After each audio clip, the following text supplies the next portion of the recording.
There we go.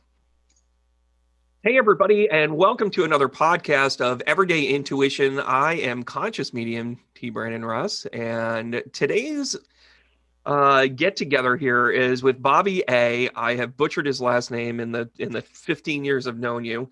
And why stop now, right? Bobby actually comes to us. For me, being able to do what you love is a really important thing and a really important topic here on the podcast. And Bobby A is not only an all-around great guy, but he's also a professional drummer. And when I say professional drummer, this is his job. This is what he does, whether it be touring, whether it be recording, whether it be teaching lessons. And he's a great topic for us today because there's a lot of synchronicities between music, the disciplines that you need to have both in spirituality and in music. And it all really kind of comes together. Bobby A., how are you, bud? Hey, Brandon, thank you so much for having me. It's a real honor to be here today. And listen, the whole reason why I go by Bobby A is because people can't say Angeletta. And all my life, I was growing up with names like people calling me Angelita, Enchilada, Anchovy, all kinds of things. So I said, let me just make it easy for everybody. And, it's the letter A. Bobby A. It's just simple. Let's leave it at that. And then, just to put my own sort of extra little twist on it, I added the drums to it because that's what I am. I'm Bobby A and drums. It's fantastic. Well, let me start there. We were talking off air a couple of minutes ago. How did yeah, you've kind of got the Bobby A stuff with that, but walk me through like how you branded and how you got that, this whole thing. Because Bobby A drums, like everybody, like when you see it, you don't forget it, right?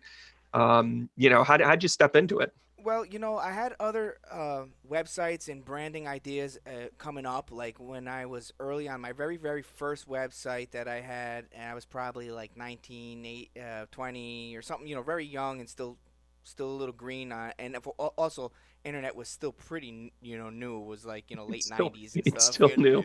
Like And, like for us old guys, we're looking right, around going, you have an what, Instagram? yeah, I just got an Instagram like 2 weeks ago.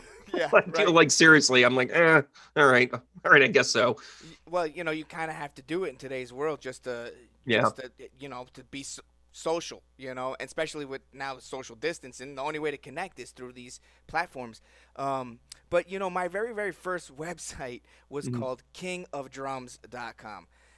You know, back then I thought it was the coolest No thing ego there, ever. Yeah, Bobby. right. No, No ego, none, no, zero, I zilch. was like, whatever. I was 18, 19 years old. I'm the king of the world. I think the Titanic movie just came out at that time, and I was like, I'm the king of the world.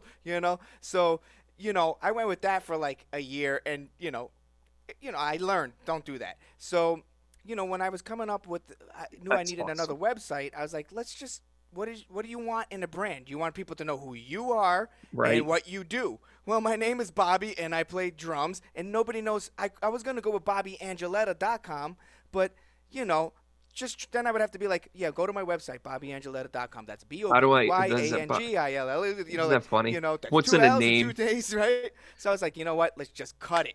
Yeah, And what's in a name with that? So, you've been playing. When did you start playing? I mean, I'll ask you some like basic. Everybody asks you this. Like, I always get asked, like, how long you been a medium? And I look around, and I'm like, well, the birth certificate says 47, so that's how long I've been doing it. How long you yeah, been playing drums officially, and what got the knack into it for you? well, that's a great question. Now, my tying it in with my brand, and it's Bobby A Drums, and my slogan is "Born to Drum." And I literally feel that that's what my purpose on Earth is. I really feel that the universe, the powers that be, God, Mhm. this the source, uh, You, put you me. you don't have to edit for this. You can call him God. Yeah, It's all good. I It's all good. It's a God whatever. by any other name is still creator. Exactly. Whatever the creator is my favorite name for it because because I'm a creator myself, and so There that you helps go. me be connected to the divine part of it. But I literally Hmm, feel that I was born to do this. As early as I can remember, I love drumming, and my yeah. earliest recollection of like gravitating to the drums was to the Blondie song called "Dreaming." Which came out probably like 1981, 82, something like in that Who's ballpark. the So drummer then? that was Clem Burke, who's still the drummer with them, and so That's he crazy. had that beat was like Yeah. it had to be like it was before my brother was born, so I had to be 3 or 4 years old Right. when that song came out. And when it came out, my mom had the vinyl record, and and that song just appealed to me. And I used to play. My parents had the old Italian style couches with the plastic, Yeah. covering over it, so if you spilled wine on it, you don't have to worry about it. But they didn't know they were gonna have a little kid with two pencils No pounding on the kidding. arm of the thing. So at 3 years old, I was doing I was doing that with pencils, and that was like an early interest. About fourth grade, you start making a choice about what instrument you want to play in Hmm. school, and I almost played trumpet, but I was always bugging my parents about drums, and the year before that, like in third grade, they bought me in the back of the Sears catalog. They had these. It was like the first like electronic type home drums. They were called Synthsonics. A Oh, I little know box. exactly what you're talking Yeah, about. right. They were like 29.99, and like you were starting to get the conceptualization of like what your parents' budget may or may not be, and you're like, Right. this is most of it. It was the greatest thing I ever It got, though. oh, Like I had that. I didn't even have drumsticks. I played it with pencils, and of you course. know, Why, what do you play? I play number two Ticonderogas. exactly right. And It's awesome. maybe saw off the eraser or something, but Well, good. you Make know, it your own. so exactly. So then then it came to choosing an instrument in school, and I was like, for some reason, I was thinking about trumpet because I like the sound of brass. Sure. But then I was like, no, I'm gonna go with the snare drum, and I Buddy got the Rich or snare drum. Herb Albert. Like you're like that's a legit argument, Yeah, right? right. There was that sound appeal to me, and I got the snare drum, and it was just like, Yeah. I was that was it. And then a Did you year start later, I with got formal lessons? Like, did you jump right in like once you got the equipment, or did you riddle around for a while? no, I picked up a lot. Listening to records. My earliest records were like Kiss Alive 2, Oh, there uh, we go. lots of Elvis. I mean, it was actually Ronnie Tutt from the Oh yeah. Elvis drummer from the TCB band, and the Aloha from Hawaii. Isn't that the Special. best? Oh yeah, Oh my dude. gosh, I'm totally gonna pull that up right now because Oh. that's just awesome sauce. I mean, it's funny what you remember Mhm. when when you're a kid and what the influences are. Mhm. And you know, how do I want to say this? It's almost as if like when you start to connect with that, and you don't even necessarily I'm going to turn that one down, but you don't even necessarily like know what you're looking at, Mhm. but you like it. I Yeah. mean, I Yeah. remember some of my earliest like memories of like drumming Mhm. was I would stay up late and watch the Jerry Lewis telethon. Mhm. Oh yeah. I was all about Ed, Mhm. Shaughnessy. Yeah. I was all about when he would bring Buddy Rich on.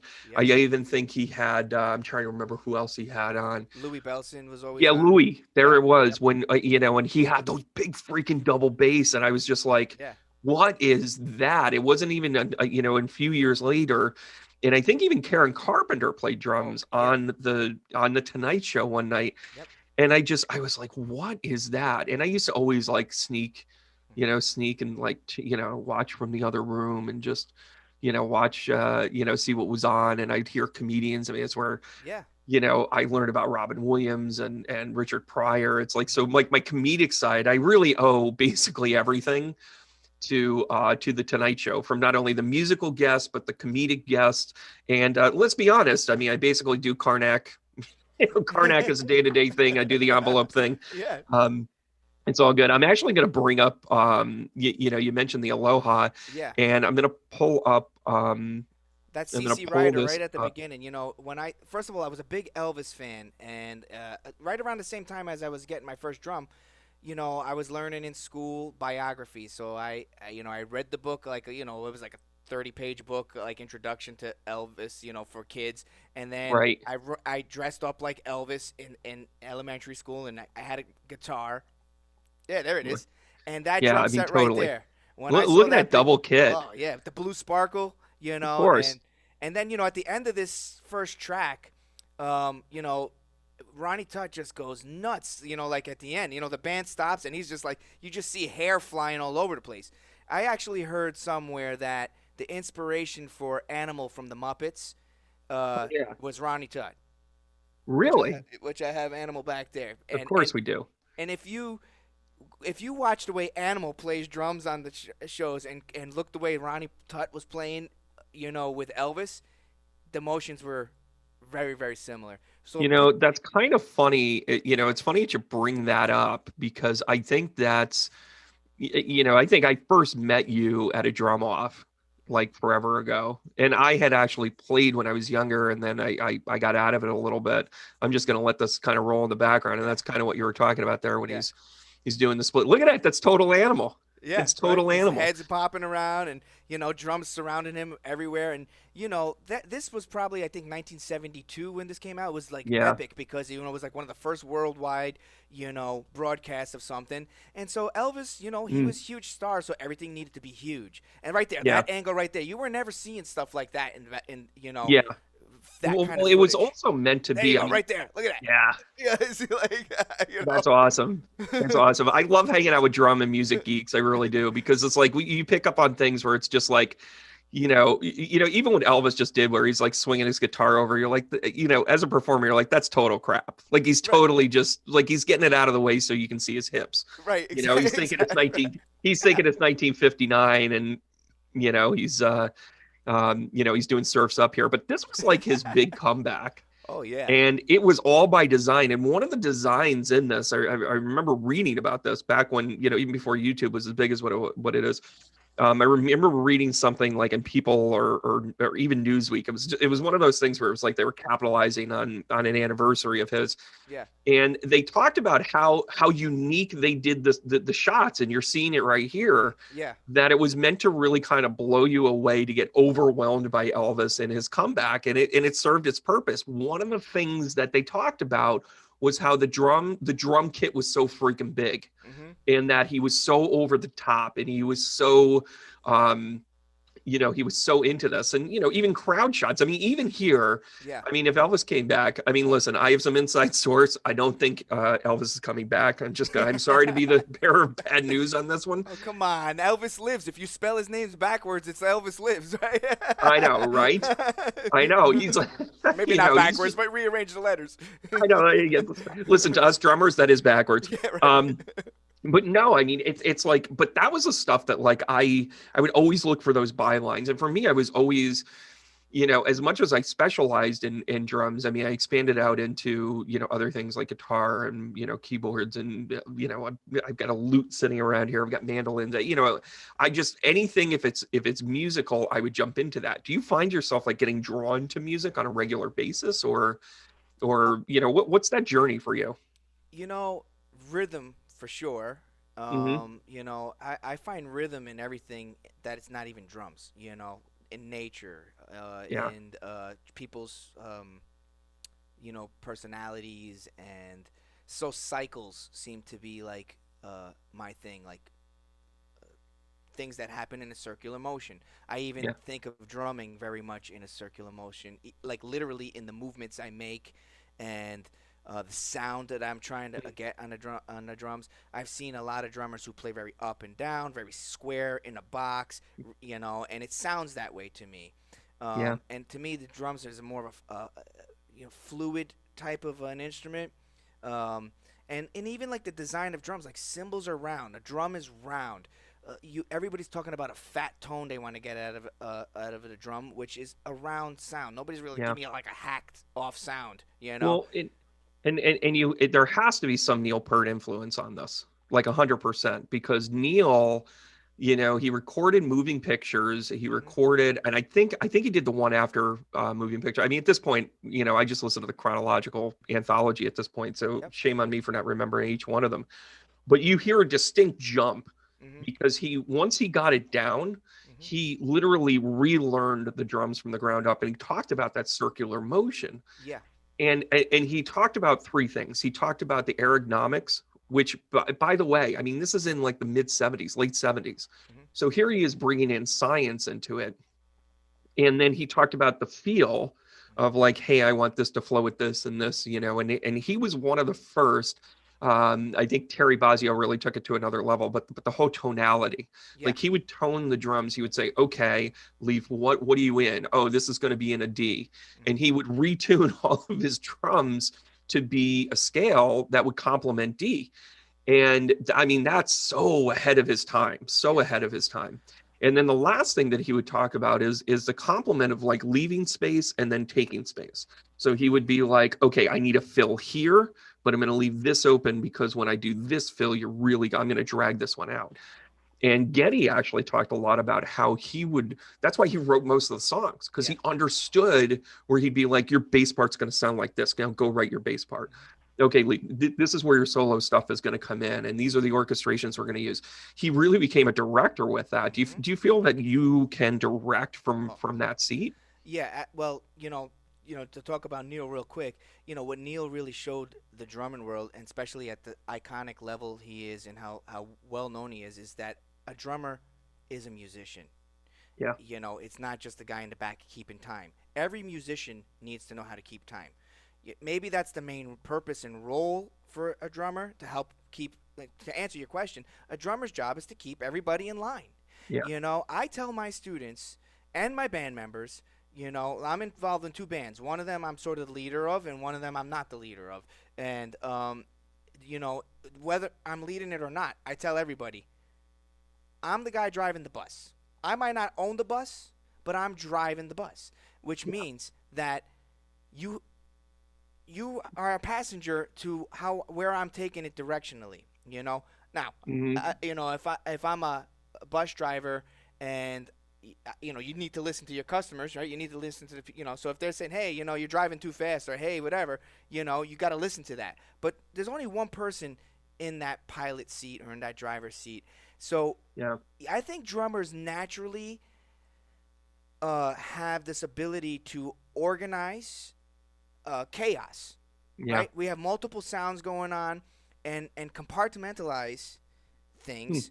We're thinking in, sometimes it's, most of the times it's in four blocks of four, one, two, three, Right. four, one, two, three, four. Yeah, But it could be odd meter and it's stuff. just stay 4-4 and 4. Yeah, Okay, you know, just no reason to go Appice brothers here. right, A exactly. So PC, yeah, or whatever. Talk about you having, last name pronunciation problem. well, Vinny and Carmine have had plenty of their own, but you're right. yeah, I mean, when you talk about time signatures, yeah, it's a natural rhythm. And actually, if you follow along, whether you recognize shamanic practice, which is kind of the worldwide cultural dawn of human interaction and civilization, everything was done in 4/4 time. The rhythm of, whether you talk about trees, whether you talk about earth, and when they hold up stethoscopes and listen to trees and listen to the earth, it is in 4/4 time. So I think we're interesting. naturally conduced to that. Mm, um yeah, and hardwired, it probably. isn't it funny, isn't it funny how you end up in charge? And you're right, though, because you're setting the tempo. Yep. Do you ever sit in with a band and say, like, guys, you're doing this at like 90 and we should be at like 120? No, you know what I've learned, in terms of tempo. Uh, you got to listen. So here's the other thing: you got to be a listener. So I always tell drummers that it's not your arms and your feet that need to be amazing. It's your ears. So you have Yeah. to be intuitive, and you have to be aware all the time of Huh. everything on your setup, and on your band setup, and then beyond that, the audience, or if you're Yeah. in a recording studio, the engineer. There's like three levels: you, the band, and what's beyond the band, right? So I listen to the singer, and if the singer is out of breath, we're playing too fast. If the singer's forgetting lyrics, or, like, struggling a little bit, we're too slow. So I tried to find a spot somewhere in between there, where the singer is cool, and Yeah. and that's a good tempo. Now, sometimes you're in a situation where you have a click track on, and you're playing to the click. So Sure. again, I like to dance around the click. If you play straight on with Yeah. the click all the time, you risk getting that too stiff, edgy sound. Not that Yeah. So to me, like a click, if that's the time, you can play a little bit. There's a little bit of wiggle room that needs to happen there, and as long as you're staying there, the feel is going to be good and a little bit more organic Yeah. and natural feeling, and the other musicians will gravitate to the drums because the drums is the center of the universe in this case, or the sun, and Yep. it's just the biggest pull, you You're know, so Leos. you We're know. so Leos because it's like, I think, also what you're talking about, I'll bring in, music stuff. And by the way, there'll be musicians that watch this, drummers, of course, but then also people that are on life journeys and kind of, know a little bit about music, or, they're driven by rhythm. And what you're talking about is the pocket. What you're Yeah. talking about is that sweet spot where you're like, even though the click is going 4/4 and you're like just that millisecond before, that millisecond after actually breathes life into the human part of Oh it. wow. And, do you listen to like tracks on the radio and you're like, this is so not, it's the oddest thing. It's like you want to do studio perfection, but part of studio perfection is actually having that one thing where it's like, like there's Right. like that little bit of hiccup and you're just like, that's cool, keep it. That's the human part of it. That Yeah. and I'm glad you just You just go mentioned. so human on me. I was about to. I was, yes, my band where I have two bands. One's for my bread and one's for my head. The band that's for my head is So Human, and people ask me all the time, what does that name mean? Well, to me, it means two things. One, we're not perfect, Yeah. and two, we're all in this together. So we're either so human or so human. It's just like a way you want to look at it. But I want to go back to something you mentioned about that Sure. pocket. Hmm. I like to watch like on the science channel, like the universe show, and like stuff about like what's going on in space, right? And they always refer to Earth being in the Goldilocks zone, like the perfect spot in our solar system for life. If we're a centimeter this way or a centimeter that way, it could be a whole different ball game, right? You know, Right. and so you know that to me is all part of the connection of how you look. I try to look at this instrument on a wider scale. And yes, Yeah. God or the Creator put me here, and He put all those other things there. And the Earth's job is to float around in space and harbor life, and my job is to hit these drums to maybe make that life, dance, smile, fist pump, whatever they want to do. Yeah. And It's, it's all part of the equation.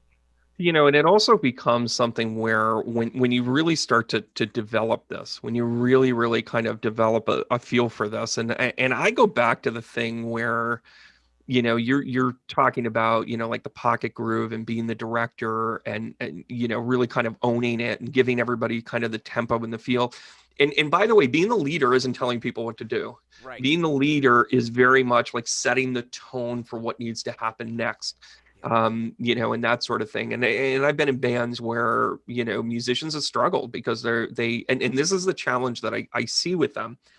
They talk, first of all, there's the one group that, just wants to, kind of be in the bar life. You figure those guys out pretty quick. Hmm. But it's the guys that sit there and go, I know the song inside and out. And they go to practice and they nail practice. They're like all about practice. Yeah. And then they show up to a gig and they get straight stage fright, or a curveball gets thrown at them where, your practice space, they got 10 feet to run around, and then they get to a stage and they got a postage stamp to stay on, Yeah. and it throws them off or something. Something throws them off. And to me, the best musicians I've ever played with were the ones that would sit there and go like, any place, anytime, let's go. Yep. And I learned that from them, where you could practice. I mean, I played with somebody for a couple of years, and she's a consummate professional. And she really, one of the things I really took away from her was that I actually built my intuition around playing on a much deeper level because she hated practice. Hmm. I shouldn't even say she hated practice. I think she enjoyed practice. It was just a time thing. We Yeah. were Yeah. just playing so many gigs. It's like, even when I started playing with her, I think we only played together 3 times. I learned 40 songs, and none of them were complex per se. None of them, we weren't pulling off Rush. We weren't, it wasn't anything like that. But she would always take a song and retool it to her, key, her tempo, her everything else. Hmm. Hmm. And it's like, even when I would listen to the song, I'll never forget this. I was listening to um, she taught us the song, the guitar player and I. It was just the three of us, and we had a practice. She's like, I just want to get these two songs down, and we'll play a couple more. We'll just get in groove. We've got this. Mhm. And we learned the song. I had never heard it before, like never heard the song. She didn't even tell me what it was. She goes, I'm just gonna do this, and I played it for 5 years. I'm in like the grocery store and I hear it over the overhead. I'm like, Mhm. boy, this sounds a lot like and I actually thought it was one of Kim's originals.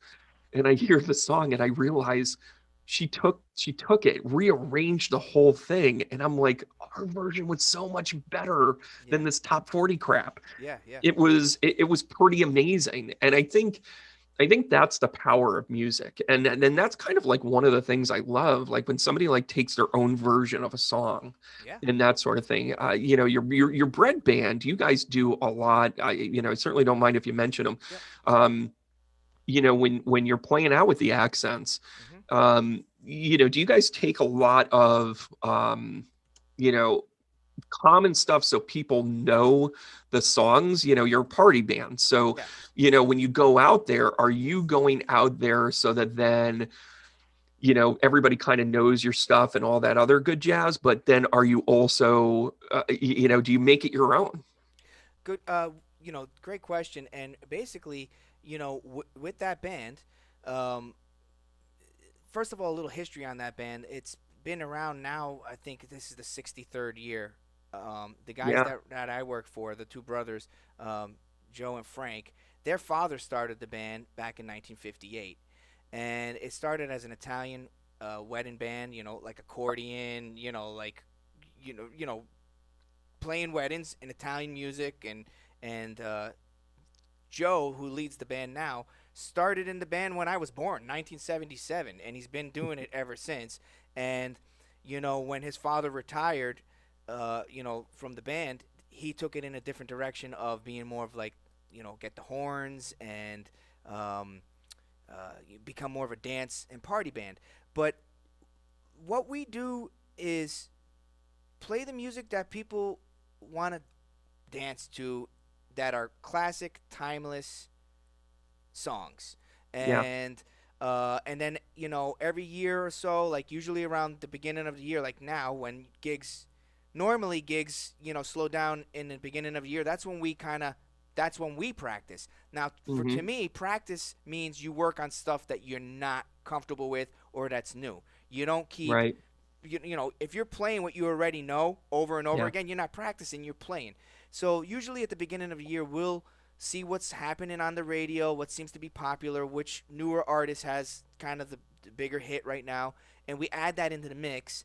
But there's certain staples that you just never go wrong with. Whenever you play a Michael Jackson song, or whenever you play a, Whitney Houston or something, it just always goes over, and it goes over a pretty wide Yeah. demographic. The accents, you know, people that like the accents are, retired people, and Yeah, your demographics. I yeah, mean, they're going to be north of 50 and they're going to know what Dancing on the Ceiling sounds like, and your take on it right. lets them clap their hands, stamp their feet, and get out there and dance. And that's what the gig is. Do you, Yeah, do you find that equally as satisfying, it like when is. it's just a good vibe? Yeah, it totally is. And Yeah. the thing about those, uh, you know, north of 50 people. Well, guess what? They have children that are late 20s that are getting married, and Hmm. so that's how we There it end up is. getting those gigs, right? So you play the public gigs, and that helps us get the wedding gigs and the corporate gigs, because also that 20-year-old is the director of events for whatever company in the area that needs to plan their Christmas party. So that's how that's how it's worked, for this band.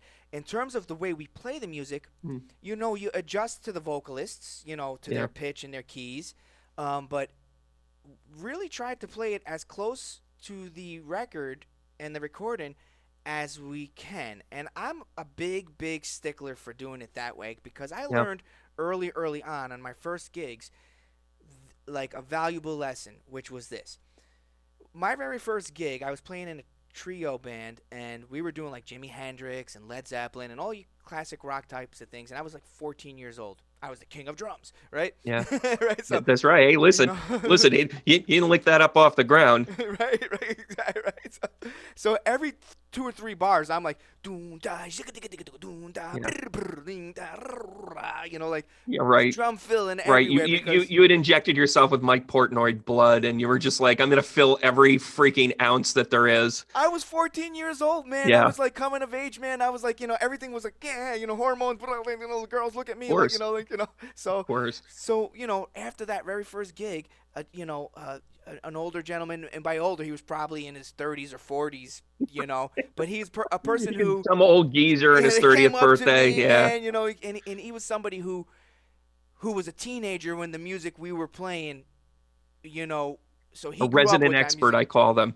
Exactly. So he kind of pulled me aside and very politely said to me, very nice. He was where he was talking to a 14-year-old kid. He said, "Man, you are good. You are talented. You have chops, and you're 14. I never, I You're never like, it seen a better be. kid." I'm the king. Right? Exactly. I was like, "Oh yeah, what do you think, man?" But then he said, "But you know what? You're kind of busy at playing." And he's like, "Have you ever thought about learning the song note for note exactly the way you hear it on the record?" Hmm. And I was like, why would I want to do that? I'm trying to make it my own, right? Yeah. And he's like, listen, if you can go back and play Mitch Mitchell exactly the way Mitch Mitchell did it, and if you can go back and play John Bonham exactly the way John Bonham did it on those records that they had hits with, you're not doing yourself a disservice. You're learning it their way. Yeah. And so that was like, at 14, I learned that. And that's been one of my top 10 life drumming lessons that Yeah. I approach now. And then after you learn it that way, then and only then, if you want to put your own stamp on it, Mm. cool. It's like me taking my mother's sauce. I'm not gonna try to. How did I know that You your know, mother's sauce was going to come up? it's actually my mom's birthday today, so mom, if you're Oh, watching this, happy stop. birthday. Yeah, it is. Oh, happy birthday, Mama A. And by the way, So, you got to be Mama A she's because you can't be anything else because, Bobby branded you Mama mom. and you're That's now right, you're Mama A. Mama. Hey, So but listen, do you leave the onion in the bottom? I can't tell you because my Mama A will go Hey, straight. hey, listen, I read people for a living and I don't want to pull rank on you, but somebody's telling me you leave the onion in the bottom. There's all different ways to do it. Actually, that's the point I was trying to make. You learn it Yeah, the way somebody who knows how first, exactly. and So then whether it's sauce or you're doing sweet sauce on the kit, yeah. makes sense. But you still have to. Here's where it really comes down to me. Hmm. You got to learn your fundamentals. The fundamentals are Yeah, the truths that that they don't change no matter what you believe, who you are, where you come from, what you're doing. There's certain things. For example, in the drum world, a single paradiddle is right, left, left, left, or you could start it with your left, right, but the yep, pattern is the same, right? right, That is the correct. fundamental. Now after I learned that, and I am 100% in tune with that and can play that and know that in and out without having to think about it, then I might say, well, what about if I put a flam on it? For people who don't know what a flam is, it's a drum rudiment. It's a It's an drum, accent, and it drives you crazy when you hear it because you're just like, "What was that?" Yep. or I might say instead of playing it with two hands, one hand, one foot, or I might play with two hands and something going else underneath the foot. Then I can start adapting it to my personality.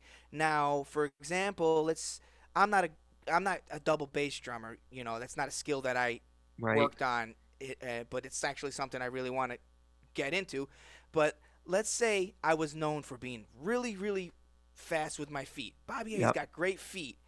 Okay, I'll take a paradiddle with my hand and then make it my own because I'm known for my foot thing, but I'm doing the fundamental up here, but I'm doing my thing on the bottom. And that's where the Yeah. worlds merge. We're all just building off the shoulders of the What you giants that know. came before us.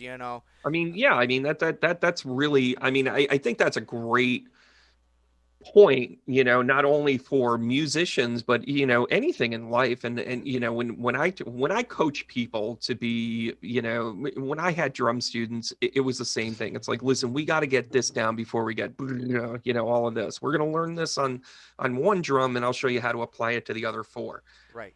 And when it comes to like, your practice of, and I talk about this all the time, find your routine, Mm-hmm. find your statement.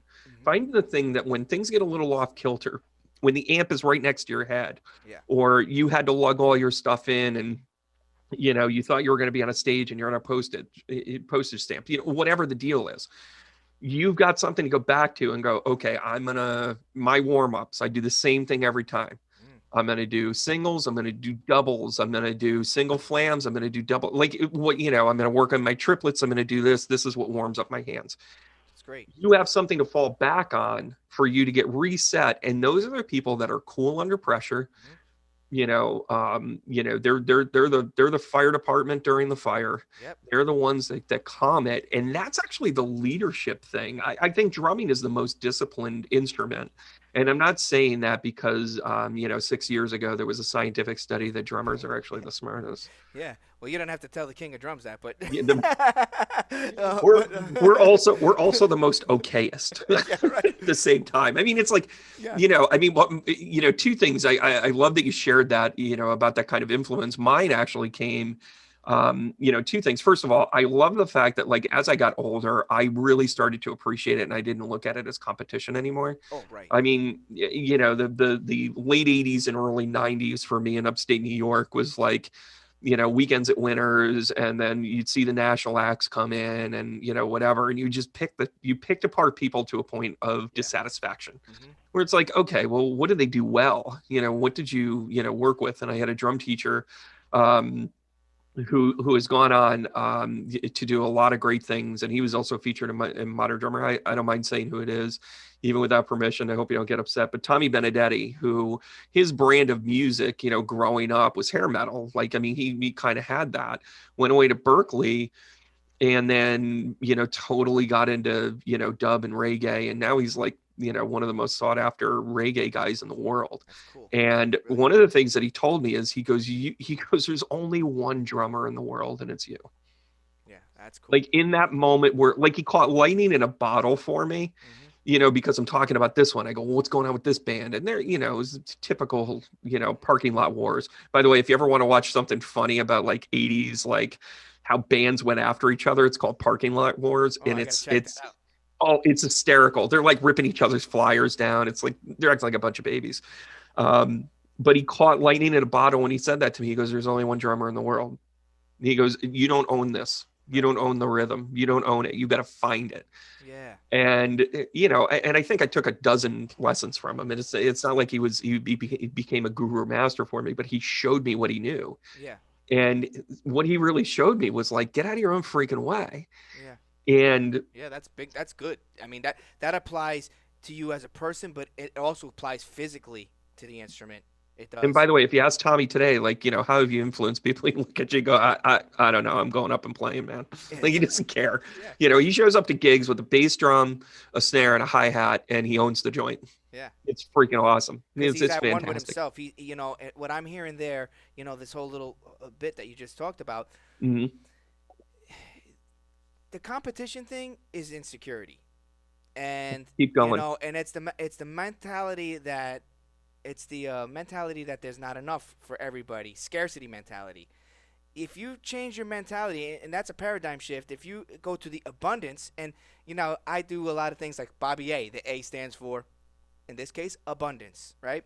Love it. So, I freaking love it. And it's true. And when I made that mentality switch, and it happens for people at different. I think in your 20s and 30s, early 30s, people, you're still trying to figure a lot of things out. Yeah. And then you start kind of figuring it out, whether you have to. Sometimes life happens and you just have to, or you just wisen up. And Yeah. and when you start thinking about an abundant, like what Tony said, I'm Bobby A, and I'm the only one. And Yep. as long as I'm that, I'm already bringing something different to the table than anybody else. I'm not Exactly. saying I'm the best in the world. I'm not saying I'm the worst in the world. I'm not comparing. I'm just being myself and hoping that myself is enough of a light to inspire somebody else to be their own self, And, Fantastic. so I can't applaud you enough for that philosophy, because I have that all the time. I mean, drumming and music was a proving ground for me to kind of get to the next level, whatever the next level is. And some people, and trust me, I mean, some of it was talent, some of it was time I could commit, some of it was also I felt compelled to start doing other things. I have this other unique thing that I do, Yeah. in Yeah. connection and the healing properties that come along with helping people through times like that. But for me, the music really kind of set the tone for me Yeah. to learn those things like the disciplines and whatever. Mhm. And when I work with, people that are working with their mediumship or increasing their intuition or developing themselves in a way that they are like, hey, I want to help the world. The first thing that I always talk about, the very first thing I always talk about is you need to document and figure out where you are in your journey today. Mhm. Yeah. You have to take into stock and effect that you have had a very specific journey and it's unique, and that is what is going to make you effective. I Mhm. don't care if it was the worst childhood growing up, I don't care if it was the charmed life. Mhm. Either way, you have been brought to a place in the lessons that you learned because the people that you're going to help, the music you're going to play is going to reflect what you allowed in and what you learn from Yeah. it. And Very good. that's an incredible point of view in all of this, Mm. Bobby. And you really give me validation here. I said to one of my students, I said, yeah, Bobby A, he's a drummer, and of course everybody kind of called me out on that. They were like, you just want to bring your drum kit in so that then you could like show it off for, Right. yeah, there you go. By the way, we got a little treat at the end of this for you guys. Um, and there's some truth in that, but it's also there's so many parallels when you develop as a musician Yeah. and you have to have a discipline. The discipline of mediumship is really important because I will tell you, I was in corporate recruiting. I was the top of a food chain, a sales whatever. I was, I ran a $10 million desk. Like I had all that crap going for me. I was miserable and unhappy. Yeah. And as competitive as that was, I find it in spiritualism where people get cutthroat and they would rather spread a rumor than just let it go, or they would rather try and be, right than wrong. Mm. And meanwhile, they're not being right or wrong. They're just, they're the guy going in the corner and watching a kid pour himself into a drum solo and then go like this. Well, he's okay. Right. Right. Right. Like, and we've all been guilty of it. Yeah. We've all been guilty of Right. it. Right. Sure. Yeah. I remember sitting there watching, gosh, I'm trying to remember the hair. Oh, it was Firehouse. I got stories with that. Um, and it was, I forget who they had. Oh, they had a band called King of the Hill open for them. And they had a really kind of cool, kind of cheesy, horn driven, like metal hit. It was a weird thing. And the drummer was just phenomenal. I mean, phenomenal. This guy was making stuff sing that you were just like, he was doing bell shots. You know what those are? When he's hitting like the Yeah. the Pink. edge of the Yeah. cymbal. It's the Yeah. first time I'd ever seen somebody Yeah. do that live. Mhm. And I mean, it was the old Buddy Rich technique where Yeah. get the bells going by Yeah. hitting the edge of the cymbal. And I watched him do it. I thought it's amazing. And I just listened to these people cut him up. Yeah. And by the way, I don't even remember who the hell it was, but it was just funny that was the moment where I was just like, is this the way my life is going to be the rest of the days? And I see it in mediumship. I see it in the competition. And I'm like, just like, if Yep. we're going to do our job, just stay in your lane, do what you can do, Yep. learn what you know, and then go from there. My dad taught me. I grew up in the pizza business, and my dad. Forget about it. You Uh, got to be kidding right, me. no, yeah, no. That's I why we mean, don't talk secrets here. this is the real American dream story. Both my parents were born in Italy, and they came to America as children. Now, my father Hmm. came to America at 13 years old, from like one of the most rural parts of Italy. It's in Calabria, but it was like the mountains, Yep. and from there to New York City, at 13. Well, talk about shock culture. Didn't know how to speak the language. It Wow. was basically his parents wanted to provide. Thought it would be better for him to come to America and have a life than to stay where he was. So, my dad's story is more complex, but I'll just give you the short version. Within 6 years of landing on America, he had his first pizzeria at 19 years old in Long Island, New York. He learned the language, dropped out of high school, was, just Yeah. got smart, worked hard, and had his first pizzeria. And a year later, I was born when he was 20. So, Yeah. he was forced to like have to do it. Now, you know, he taught me a lot of life lessons that I apply to my drumming. Now, you think the last thing he ever wanted really for me to be was a musician? He wanted Right. me to take over the family business, and it just wasn't going to happen for me. Now, you mentioned Mm. before you were, running a $10 million desk. If I would have followed my dad's plan right now, I would have probably have a chain of 50 to 100 Of course. pizza Of places course. right now, which I'm glad I don't have right now during this pandemic because that would be the nightmare I don't want to deal with. Well, I don't know if you know this or not, but pizza's still pretty readily deliverable. But I know it's a I get pretty what good you're pizza. saying. My dad always told me the dough is in the dough. I know what he means, but he did one of these lessons. Another one, a lesson that stuck with me through life was like, listen, especially in the pizza business, there's a guy opening up every 2 seconds, every corner. There's a pizza place, right? He's Hmm. like, never worry about what the guy down the street is doing. Just make sure that your store, your place is the best and Yep. the cleanest and that you're the most friendliest and that don't worry about that guy. If he's good, he deserves to be good and he deserves business. If he's not good, then he's going to fail on his own. Yeah. You don't have to help him, he'll do it on his own. And, by you doing anything to hurt that guy, you're really only hurting yourself because you're making people going to remember, hey, that place, you remember when you said that nasty thing about that place? You were right, they closed up. I don't want people to remember me that. I want them Yeah. to know, hey, that place opened up and he's doing good and we're doing good. That's good for the whole community. So, Yeah. one of my We are teachers, known for our pizza here. oh You yeah, can get some right? good pie over there. You can Is get it- it over here. Yeah, and it's pizza. It goes beyond the pizza though. It's Hmm. it's how you treat people, character. You Yeah. mentioned before about the kid that we all looked at. And he's like, oh, he's all right.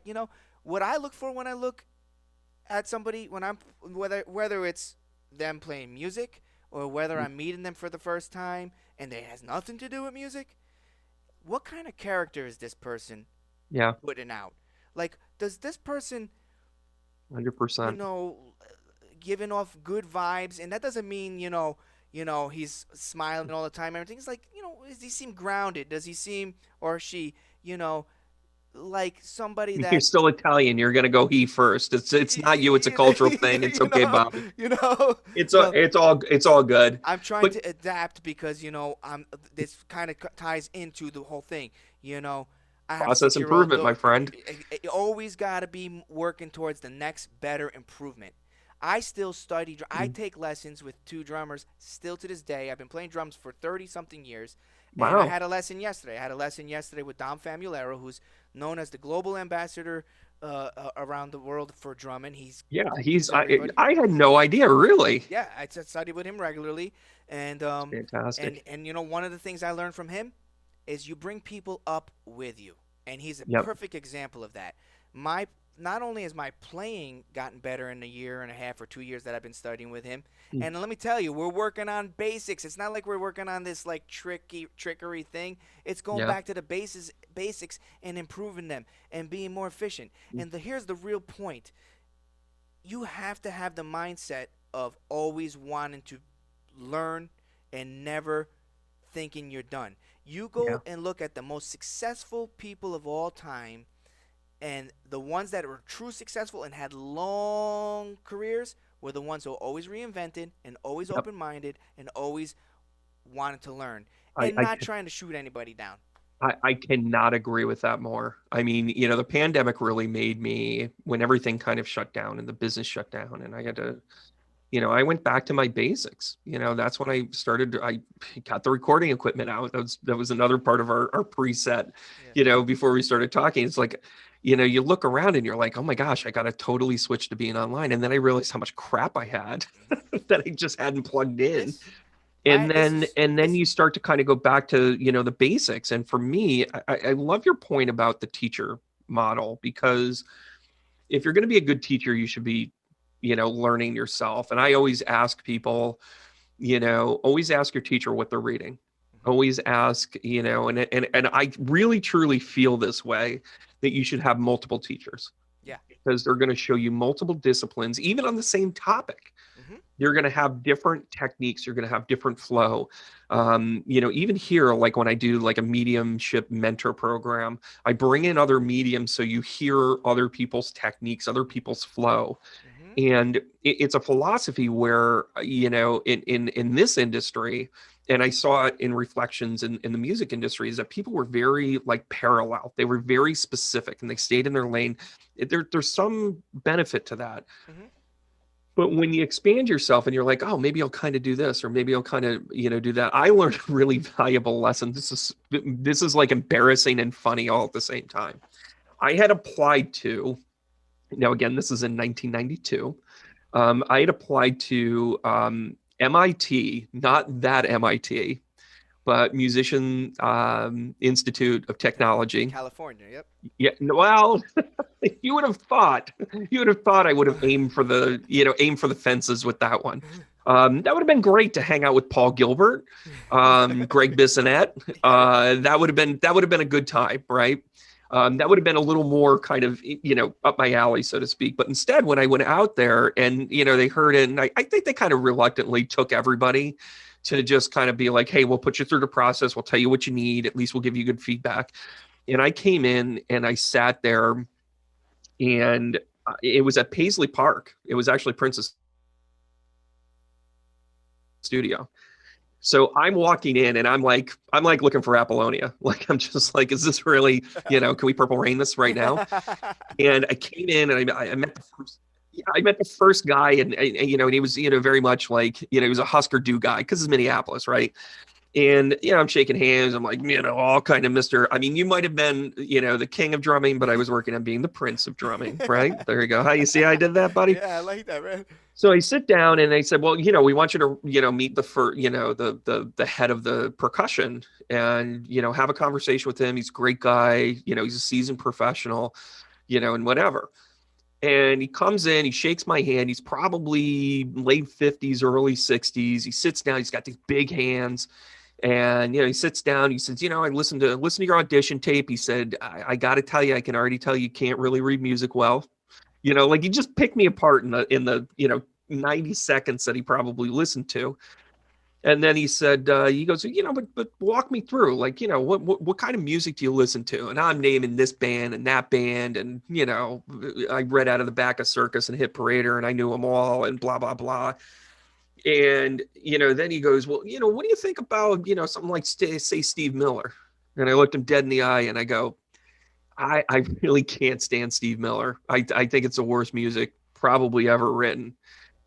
So when Gordon Knudsen dismissed me in the interview process, Oh man. you gotta have, that was the moment where I said, I am Wow. never, and he said, well, he goes, just to let you know, I was on 4 of his albums. And go on, take your money and run. His opening. Yeah. Yeah, Yeah. that is him. Yeah.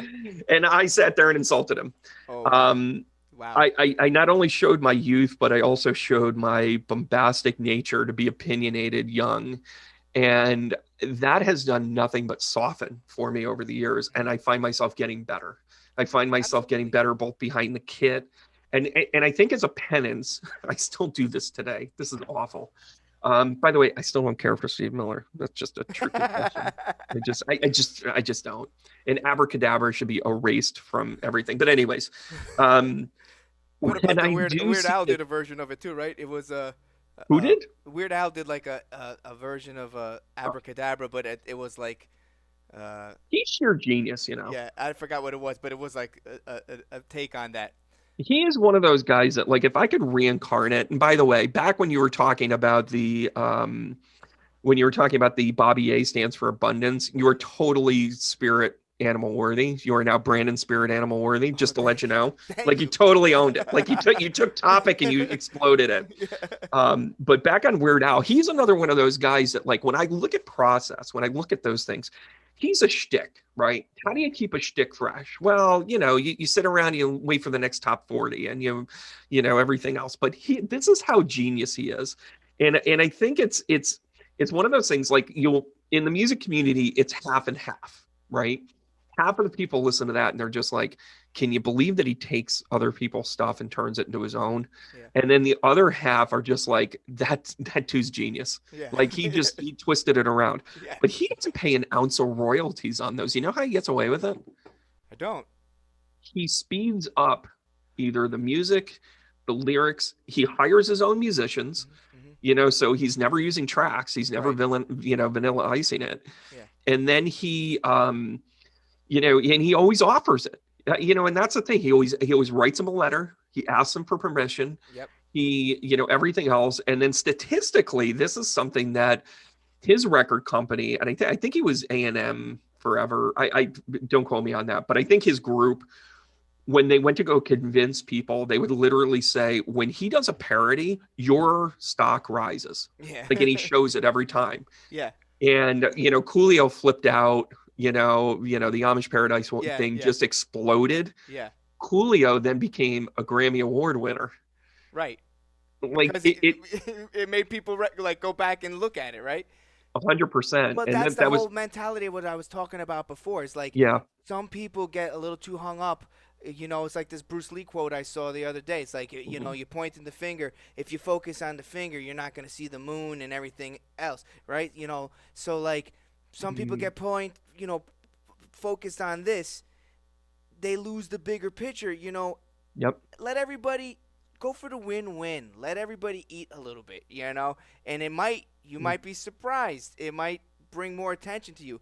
If you make a big deal out of it, you're the one who look, if like I said before, if somebody's doing something wrong, they're yeah, going to get called out on it sooner or later. yeah. Now, That's true people got to story. protect themselves, but you got to kind of like we were talking about ebbing and flowing before. As drummers, you have to know when to ebb and flow, and as humans, really, especially now, we need to learn how to ebb and flow with each other, and recognize that, if I see a guy coming at me wearing a red hat, does that mean I got to yell at him or, I'm Yeah, just, I'm not going to go politics here, but, people have gotten to that point, yeah. It's uh, y- and it's funny, even with the political climate with this, you really find the people that are focused on, if you don't have a hobby and politics are your hobby, of course yeah, you're going to be pissed yeah, because you don't have control over any of that. You just have the right, debate. right, It's like if you're not a musician, and again, this was my lesson. This was truly my lesson. This is when I knew the difference between the musicians that I was hanging out with and the musicians that weren't really musicians. If they were more concerned about criticizing the dude that just showed me something really cool, then that just means that they're trying to cover up what they don't know yeah, that's a or good they point. can't do. You know, And I think that has been, I've even seen it in mediumship where, hmm it's funny. It's like I've been doing this now, for 10, 11, 12 years, and I do it professionally. This is the only thing that I do aside from, kick around podcasts with my buddies. But it's like I clearly have some success with this. Like I clearly can do this. yeah, And I get carved up sometimes because I don't fit their philosophy or I don't right, fit a philosophy that they learned. And I think that we realize that if we feel innately threatened when it's something that we hold true, like you talk about truisms, hmm get criticized and thinking, well, there could be other ways. I mean, it was funny, and I took this from your book during one of the drum offs.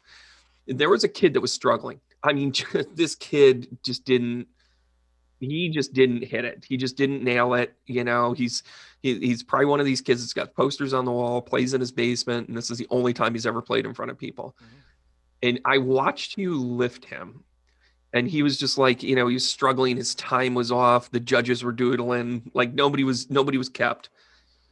And you said something that I watched happen, and I knew your character right away. He put down his sticks and he says, "Dude, you got 30 more seconds to show the world what you got." You were holding the stopwatch and you go, "You still got 30 more seconds to show the world what you got." And the kid looked at you and he just ignited. I don't even know who this kid was. I wouldn't know him if I walked over him because I was so focused on you standing there with the watch and stopwatch. Do you remember this? Man, those all those drum offs became like one. at one point. So I don't remember the specific incident, but I know that I still do stuff like that to this day to my students, even virtually, and and sometimes they're not even drum students. It's if I see somebody like, you know, it's what I said before, the character. Sometimes people don't know.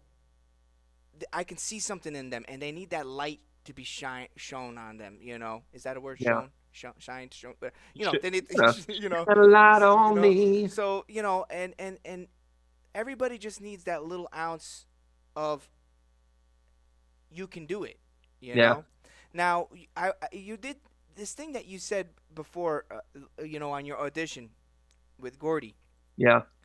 You know, this is what I have learned, and I think you need to be someone who has had 20 at least 20 to 25 years in between an experience to where you are now to like look Hmm. back on it. And Oh yeah.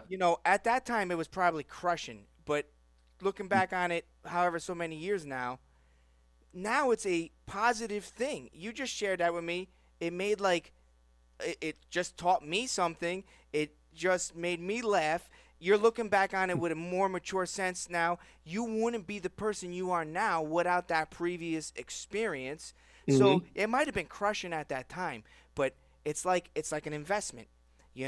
Whenever It people really invest their is. money, nobody wants to get rid of that cash out of their pocket now. But 30 years from now, when it's like $1 million or whatever it is, oh man, like I'm glad I went through that little pain, back then. And so we have to remember that. And you touched on this earlier. Every experience, good, Hmm. bad, whatever, is what brings us to the point we are now.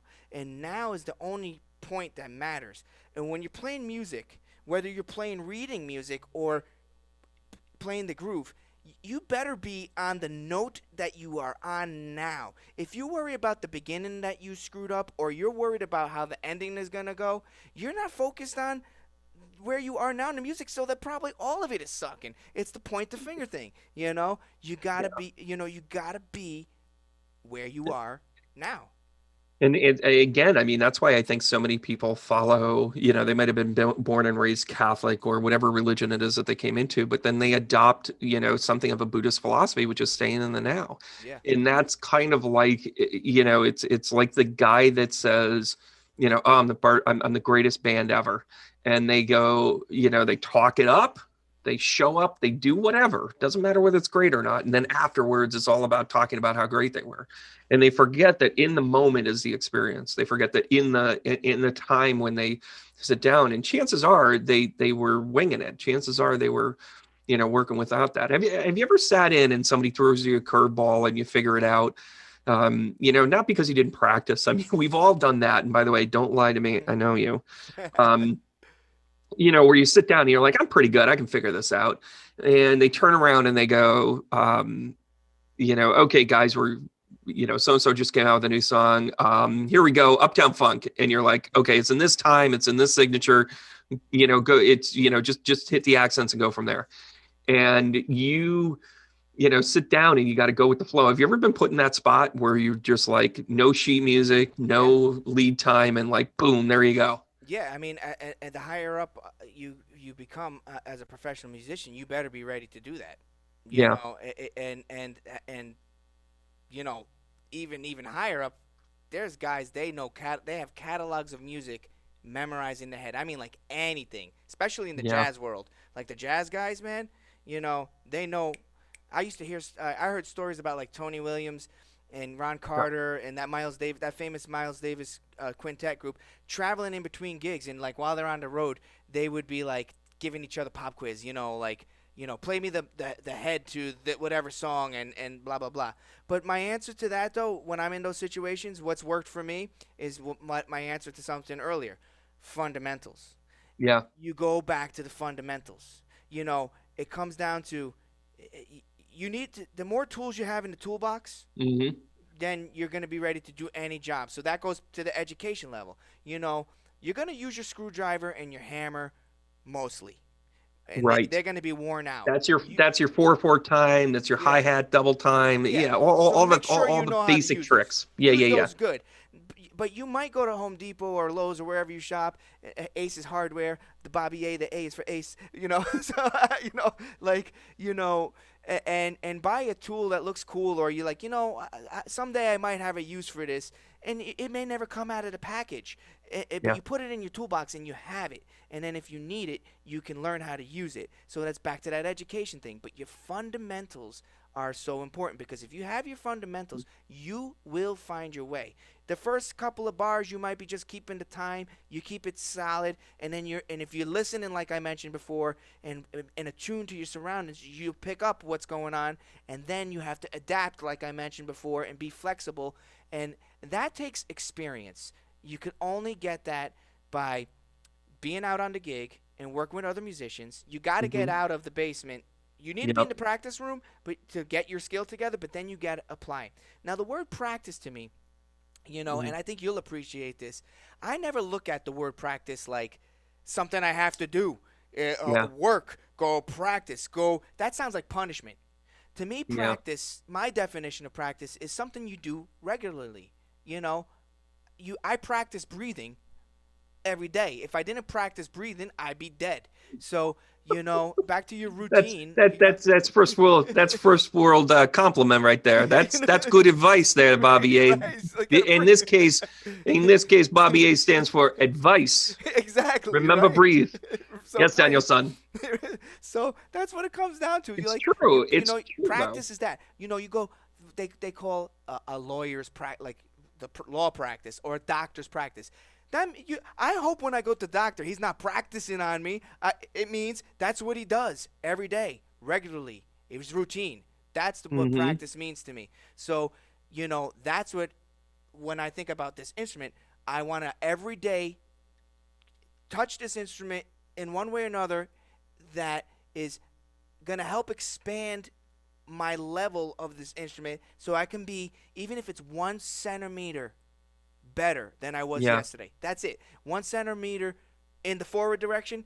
That's it. That's all I care about. And If I and did that, that's a success. and here you go again with the principle of, like, be your own person. Yeah.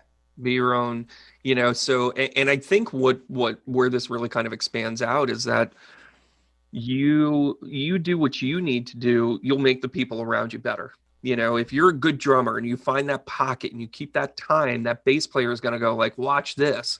Mhm. And that guitar player is going to be like, I'm coming over the top, and that singer's not out of breath, that singer's not forgetting the lyrics, and Mhm. then they're wailing, and then all of a sudden everybody sounds good. Yep. And it starts with being the best you can be in that moment. And I'll never forget this. I had one gig where I was just like, I couldn't sleep the night before. It was the weirdest thing. I usually sleep just fine, but for whatever reason, I was amped up. And I got there and I was just like, dude, I'm tired. And it took me a little bit to warm up. And I remember, I was usually the one that would just be like, lay down the track. And, I might have had to, tempo it a little bit, but I was definitely off. I had to lock onto the guitarist. Yeah. And he said to me, he goes, man, you're off tonight. And I go, yeah, but you just saved me. And the rest of the gig was great. Yeah. Yeah. And it happens. Sometimes you lean on them, they lean Yeah. on you, and whoever can bring you through. When you're both leaning on each other, Mhm. that's where you get the big A. Yeah. Look at that. Hey, man. Hey, See? you can That's take good. that. I'm That's good. amused, buddy. I like that. I like that. It, Where if it you're a little off kilter or they're a little off kilter, you just lean on each adjust. other. You The gotta, A is for adjust. The A is that's for right. adjust. So hey, the thing is you back to leadership. You're empowering those around you. A good Yeah. leader empowers those around you. So, when I'm in it, I always approach it, no matter if I met the musicians or not. It's what I said earlier. I'm in the driver's seat. It doesn't matter if I know you're not. I'm driving. You got to follow me. Yeah. You have to. So I have to have confidence enough in my skills and what I'm going to bring to the table that I know that I'm going to get through it. Then I'm going to smile and I'm going to empower the other people to follow my lead, and we're going to Hmm. get through it. Now, the other side to that is you also need to force yourself to work with players that are better than you, where you are the weak person, so that you rise, that they're empowering you. You rise to meet their expectations. That's the way you grow into those next levels. Everybody always wonders, how do you get to the next level? Next level. Well, if you're trying to play with the same level of people that you've always played with, and you get comfortable in one thing, and your machine is working. This 2020 is the perfect example of it. It sure Okay, is, man. I'll admit I got comfortable in my machinery of I have this many students a week and I have this many gigs a year, and I don't have time for anything else. Well, when all of that kind of was squashed, I had to reinvent myself, just like you said. This area you're looking at right here, 4 months ago this was not here. This was Yeah. my living, this was my downstairs. I had a couch over there, a TV, what I'm where I'm pointing right now. Yeah. And I had to force myself to put this together. And I wasn't it wasn't like, force myself like I didn't want to do it. It was just like, you know It was a discipline. It's I mean, it's a discernment where you're like, yeah, okay, I have to adapt. exactly. A stands for adapt here. And it ends up being something very cool where I think a lot of people, and I talk to a lot of people, and people always ask me, like, when is this going to end? How is this going to go? And it's not for me to read, quite frankly. Right.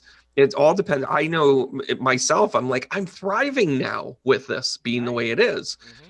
And it's a really important thing to recognize that it's here for a reason. And I've seen some Yes. people just absolutely falter, Mhm. and they've had to do the self work, and they didn't, and they kicked it down the road, and the plan that they had has fallen apart, and they haven't adapted. Well, the plan I had completely blew up.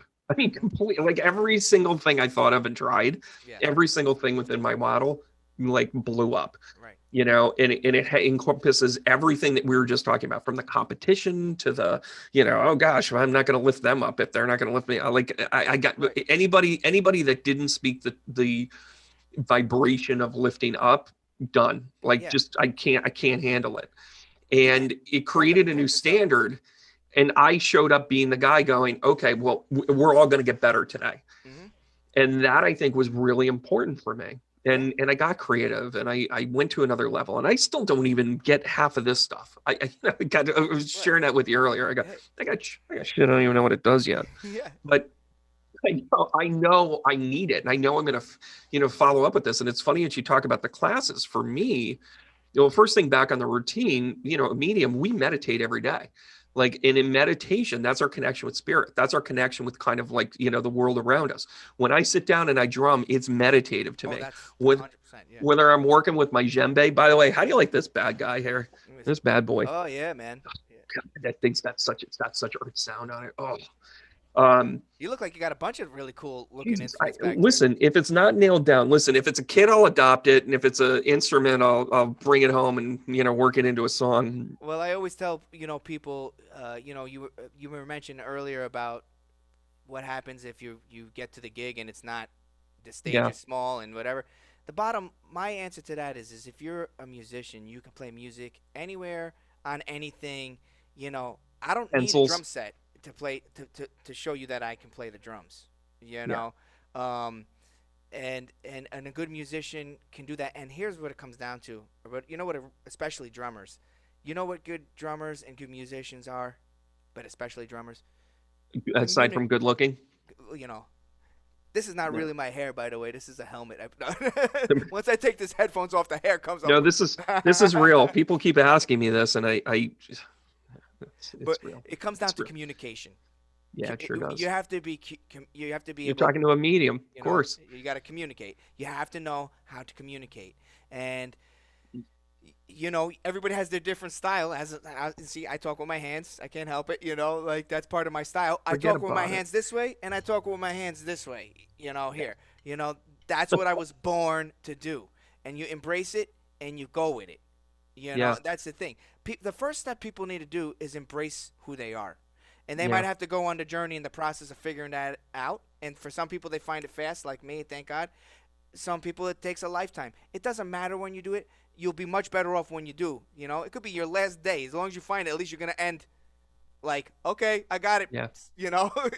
Yeah, and it's great that you kind of, and I think that's a great spot to kind of have that be our jumping off point, because between the communication and between all of the things that you find in your principled stuff that you put in the work to, and then it pays off. And how you treat people and how it comes back to you, and where it goes, is really important. And I think the parallels between being an active musician and somebody that does spiritual work, Mhm. I have found tons of parallels in it. Oh yeah. Like, it's almost the exact same world.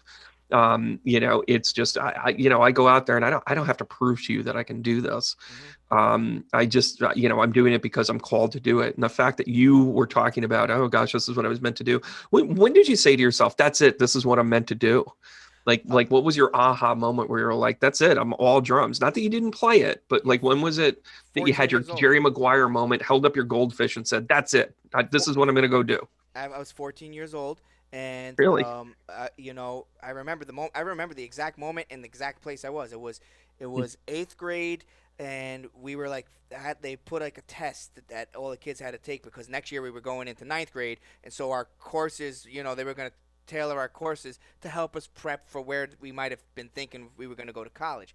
And I took the test, and everything was artistic and music, and I wanted nothing to do with anything else that would have made me actual some money, and Right. like nothing to do with sciences, so doctors out, nothing to do with Hmm. law or anything of those natures. It was all um, music related.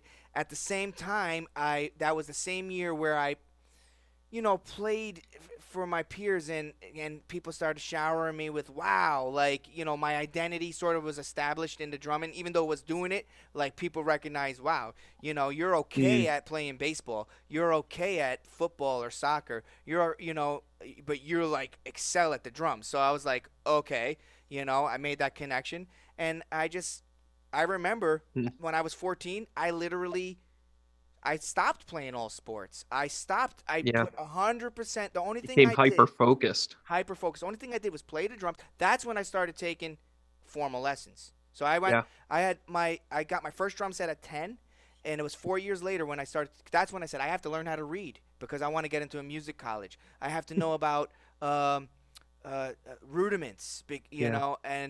and I even went so far to take some piano lessons because I was gonna try to get uh some theory together, but I just didn't. I can fiddle around on the piano, but I didn't gravitate to that instrument like I gravitate to Yeah, this. it's good. I And mean, the greatest drummer of all times is Eddie Van Halen, right? hey, if it wasn't for him, well, He, there would be a lot he of music became that didn't he happen. became but when you look at like his playing style, he uses a lot of drum techniques with his timing. Right. Well, he Like did it's start just out. He started out on the drums, and that's then what I he mean. switched. It's Yeah. like, Yeah. Alex was going to be the guitarist. Right. I mean, that would have been, beastly, for crying out loud. I mean, but and he became the beast on the drums. I mean, Oh how yeah. great is that? But I mean, they also had that internal influence of like, hey, dad's a musician. Yep. So how are we going to grow up like this? He was probably saying the dough is in the, you know, Strings. or time, Well, right? funny you bring that up. I just watched a video a day or two ago, which is Eddie's son's band, and it was like a tribute to his father, and had Yeah. all this footage, like home video footage of their private life, and the kid turned those videos into a great song, great tribute to the father. But you know what stuck out to me? Two things Mm. stuck out to me in those videos. One, that he was a genuine father. He really loved his son, and that I found that really, really endearing because you as you see Eddie Van Halen as this rock star icon, Mhm. he's on this pedestal. We only know that one portion of him, wild rock band, blah blah blah.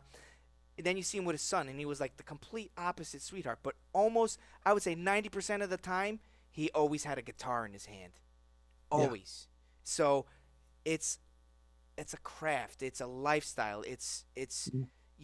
my 6-year-old daughter already knows daddy is a drummer. I told my Yeah. wife if I drop dead today and you make my stone for my grave, before you put good husband, good father, you put drummer on there. That's the first thing I want, you He's an know. okay drummer. He was an okay Yeah, he was drummer. an okay drummer, He was he was an okayest I just drummer. want the word drummer on my. You don't even have to put my name on here, okay? Just put drummer. And have this, and listen, just as total, homage here, have the drumsticks form an A. There you go, right? Listen, I'm still Brandon, baby. I still That's got it. that's it, man. So Brandon from the grave. you brought up more than a few times, and I can't not mix business with business, and it's, it becomes personal. I know you lost your father a few years ago. Yeah. Do you talk to him every day? Uh, you know, I do. I know you do. And I yeah, I'm really connected. It's kind of odd. I almost feel a little bit more connected to him since he's been gone than when he was here. I mean, we were close when we were here. We had our battles. We were two of the same type of type A personalities, Hey, right? look at that. Right. And he was a hard worker, immigrant. He Yep. knew things his way, and I was a firstborn, first generation American with a whole different set of talents than him.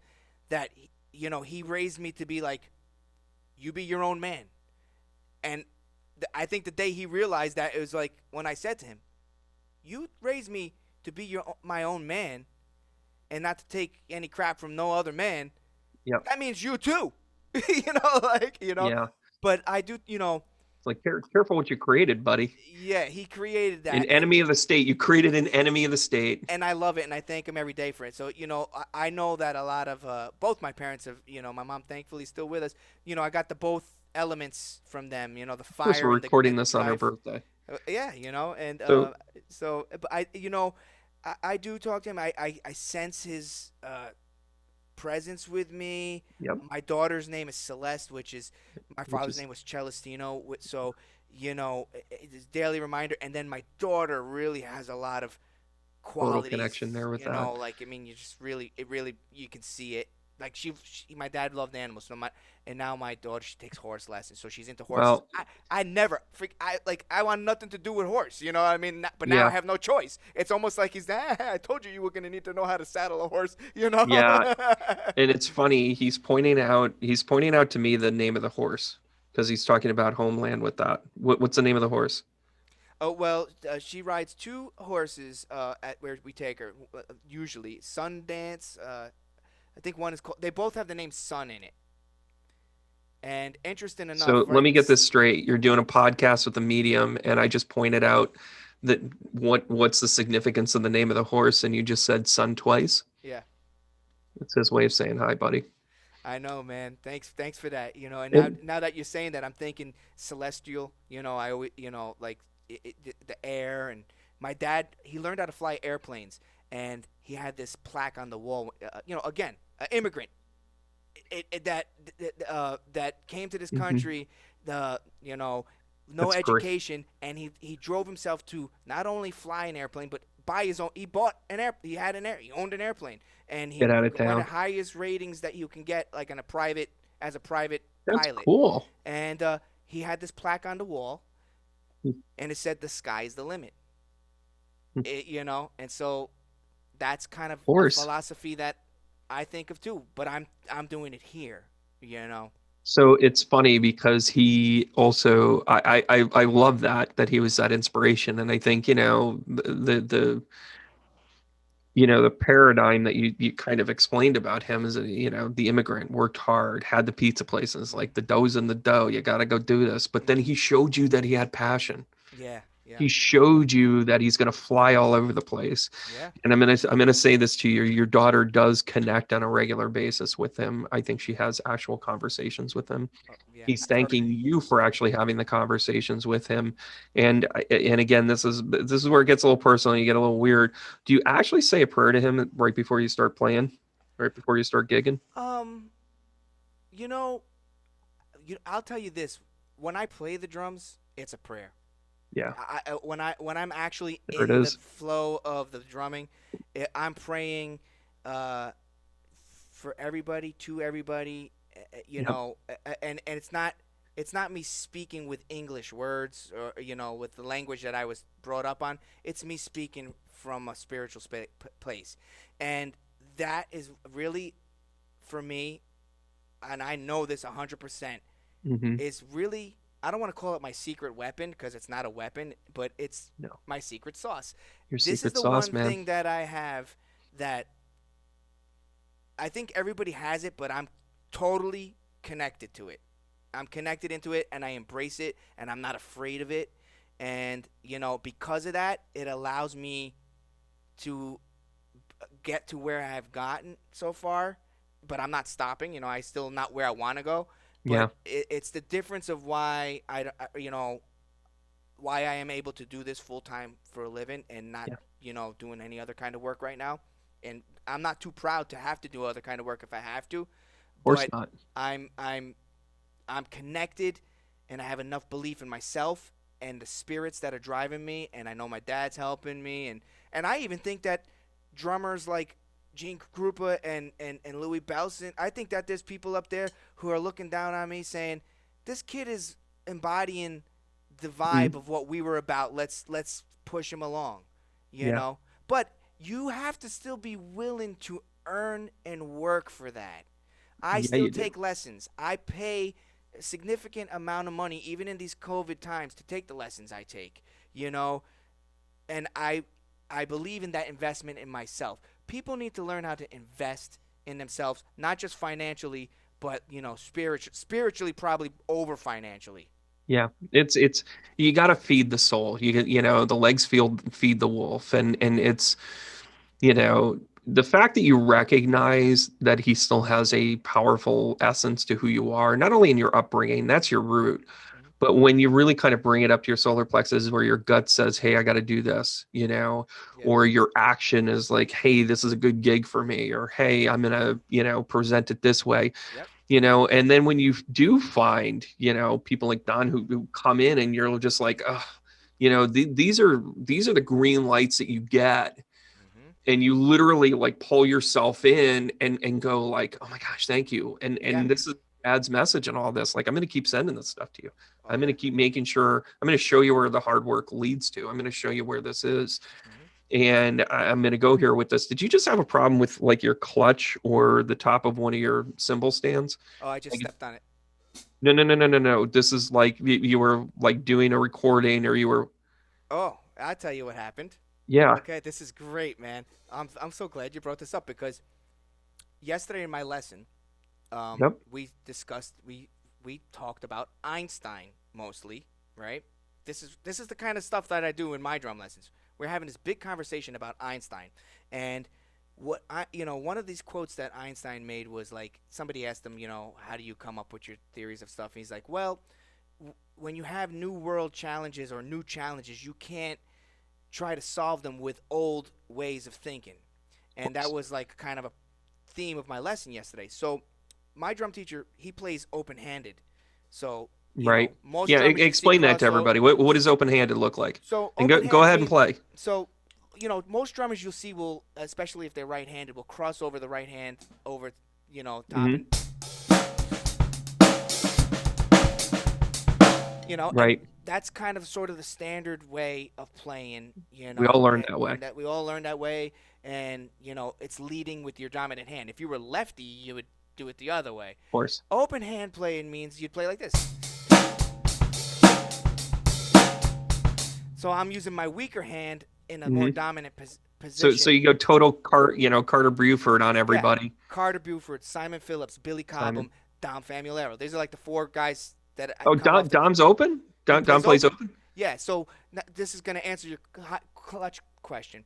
So, um, so yesterday we're talking about that, and so we're talking about Einstein, which led to being open-minded, which led to playing open-handed. And so Dom was, saying to me, yes, Wow. yeah, right, yeah. So Dom said to me, uh, in order to play open-handed, you have to lower your hi-hat, like really low. So yesterday, like take it as low as you can go, right? And so then I did like now you can't see my hi hat, right? And Right. like now my hi hat is actually if is actually I'm just gonna show you like is really Yeah. really low. Like this Right. is I've never played like this, but now like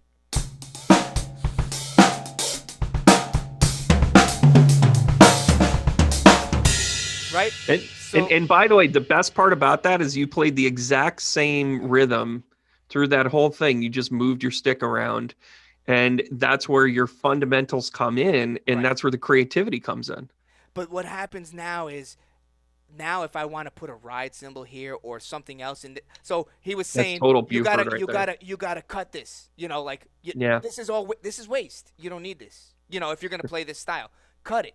And so there's the clutch question. Now before I came onto this session, That's right, crazy. today, Dad's saying this is the way to go, by the way, oh just to let you know. well I dreamt about it all night, like I'm Shut up. already reconfined in my You're drum. Like kidding me. I I, read people for a living and I'm like, holy crap, really? I dreamt about like so when I came His down to my message to drums you is everything's got to drop. He was showing me like a drop clutch. drop and open and reinvent and think forward. That's your extrapolation of it, and I give you a thumbs up on that. But he's trying to give you validation you're on the right road by saying drop the clutch. Drop the clutch. Well, he Holy says cut crap. this. Now, here's an interesting thing about this hi-hat stand that I'm playing here. Yeah. This hi-hat stand um, I got off of my other teacher, Carl Allen, who's a Hmm. phenomenal jazz drummer. Played with any Another jazz okay great. drummer. Yeah, just another. And he would be more of like the traditional style drummer. Plays Yeah, he's match he's got grip. traditional grip, right? Yeah, traditional grip, and you know, and so I first met Carl Allen in 1995 when I was first moved to New York City, and I went to go buy a drum set off of him because he was using a brand and then he endorsed a different brand, so he was getting rid of the old brand. So it was a great deal for me. And this hi hat stand is from that over, close to 30 years ago or 25 years ago that I got this hi hat stand, That's awesome. which still functions really, really good. But this is the rod, Yeah, right? it's like 8 feet tall, Right. So it's taller than me. So right. So which so isn't hard, Bobby. Sorry. exactly. Hey, It's okay. hey, Hey, you gotta take your wins and your losses. I'll take it. forget about it. Right, so right. so now about a year, last year before the pandemic, I brought Carl up to do a drum clinic, Yeah, and I vaguely remember this. Yeah, yeah, yeah. yeah, and I had him use, I had a drum set for him to use that was the brand he endorses, but I brought this hi hat stand for him to use, and I reconnected him with his own hi hat stand. This is Awesome. from 1987.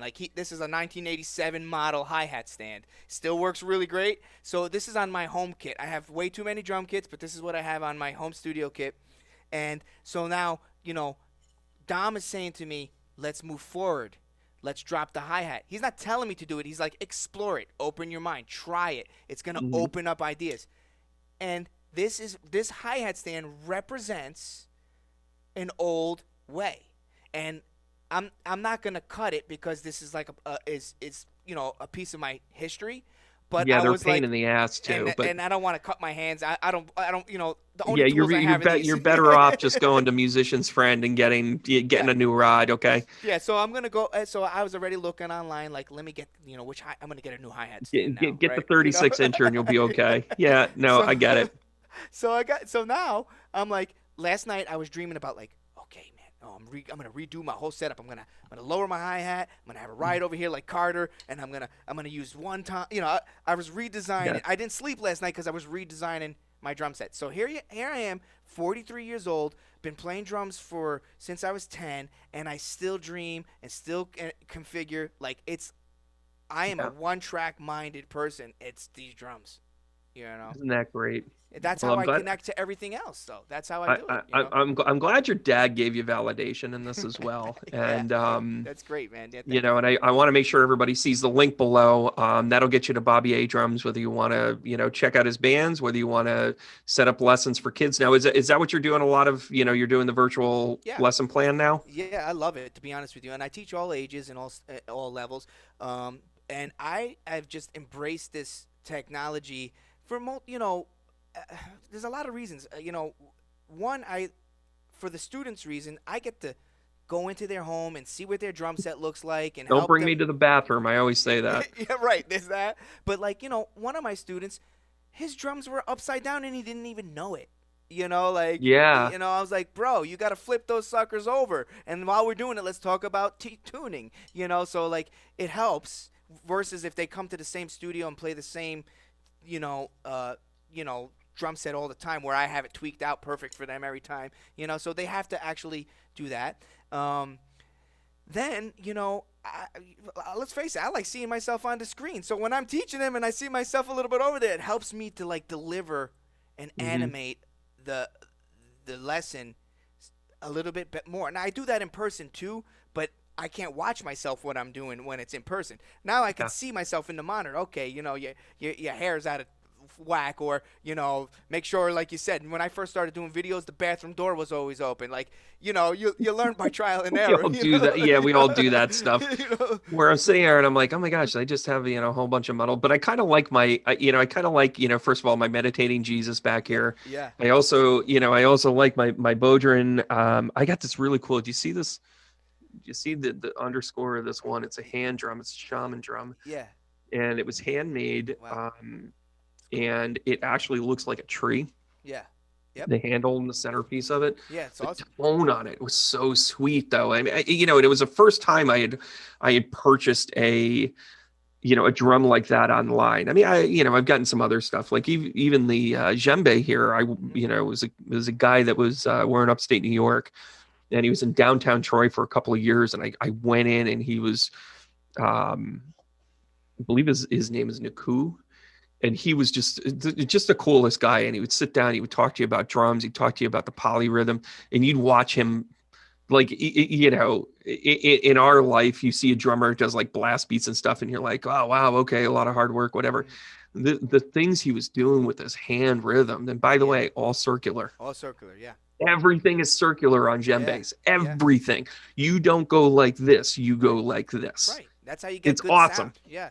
I mean, I, it's great. It's great that, like you said, there's a sort of spirituality in the playing that mhm. comes out, and I really feel that drummers that do that, or musicians, they're coming from less of a technical spot. You need Yeah. technique, but what is technique? Technique is just a way to get something done.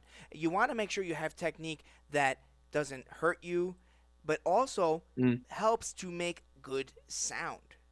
I mean, me and you could play the same beat on the same drum set, and it will sound different for various different reasons. One, we're different people. Yep. That's the first reason, right? 100%. Our interpretation of it.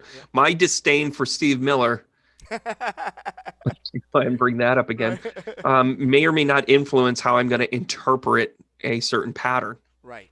Exactly. And then there's touch, and then there's feel, and then there's, Mm. this. But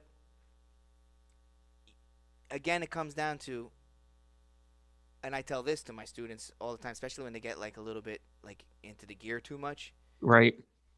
It's the drummer, not the drums. You 100%. are you are the instrument. Yeah. This is just how you express the In, instrument. in Some, intuition and mediumship, Bobby, hmm you are the instrument. Yeah. I work with, early on in this work, I worked with a lot of paranormal groups, and they would come in with all this equipment, and Hmm. and when they would put the videos together, they'd put like a suspension note behind it, and you're just like, ugh. Yeah. And I would go in and I would work with them, and they're like, aren't you interested in what our equipment can do? And I'm like, I got everything I need. Yeah. And I went in. Yeah, I went in. I'll never forget this. It was an old hotel, and it was supposedly haunted and all of that stuff. And listen, I appreciate a good ghost story as much as the next person, but I'm about the healing journey. The old residual stuff, I'm here to clean up, right? Yeah. Yeah. And when we were walking through, they were like, you're not really saying much. And I'm like, I'm just observing. 3 hours later, and of course we don't start until 11 o'clock at night, because for some reason you got to do that crap at midnight. And it's 1:30 in the morning, and we're sitting there and we're doing the debriefing, and they were just like, you really didn't say too much. And then I sat down and I continued to, I started in and start to finish, tell them, basically about the owners, who was there, here's all this other stuff. And there was somebody that was there that had done all the historical work on the space, and she's just like, that's exactly what went on here. And I go, I knew that in the first 10 minutes. All your equipment's, kind of like whatever. So you can have all the Yeah. technology in the world. Right. You've still got to be, you could have the nicest kit ever. Hmm. And if you don't know how to play it, or you don't put the time in to Right. learn what it means for you, do you sleep with drumsticks? I mean, pray to the chagrin of. There's set of drumsticks pretty much like almost, always in some kind of reach from me. Like, upstairs, by my lazy boy, there's a practice pad, and I usually keep like, books like Stick Control, Mhm. or like I have multiple copies of my favorite books, like, so, my teaching copies, or one up by the, so I'll It's go great. watch TV. Like, my new thing this last 2 weeks has been Mm. watching reruns of Murder She Wrote. I never got into that show when I was a kid. Now I love this show. It just brings me back to like the I did 1980s, and I not just think you were going to say that. I really thought you were going to go, like, even if you said like Lawrence Welk or, yeah, right. you know, or whatever the case may be. And I actually, I want to, we're going to, you and I will take like a really short break, and then we're going to do a little bit of a drum off Sure. ourselves. I don't expect to win this. You know, I Okay. expect to win this. Like, this is like Will Ferrell against, you know, Chad Smith. I'm just Okay. going to kind of give you that. But I think it would be fun if we, you know, if we traded forts and kind of, you know, did a Sure. little bit of that. Let's do it. I just want to show one, you know, one more clip of you know, something here along the lines where I think, you know, this is one of the ones where when I sat down and I started to, you know, really, really appreciate playing, this was one of the first ones that I like dove into.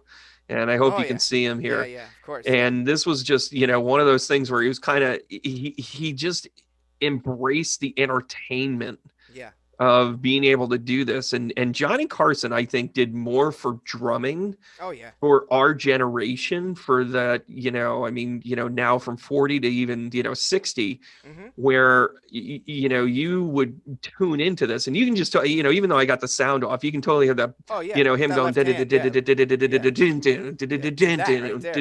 Yeah. It and never you gets just, old, man. It never it gets was old watching them. infectious. Yeah. It was infectious. Yeah. And, you know, and I mean, even when he's like, I'm going to take my stick, and even though I've got my, you know, my kick, I'm going to, you know, play my kick with my stick. And it just, he didn't do anything that you go, that's so revolutionary. Yeah. He just went with a flow.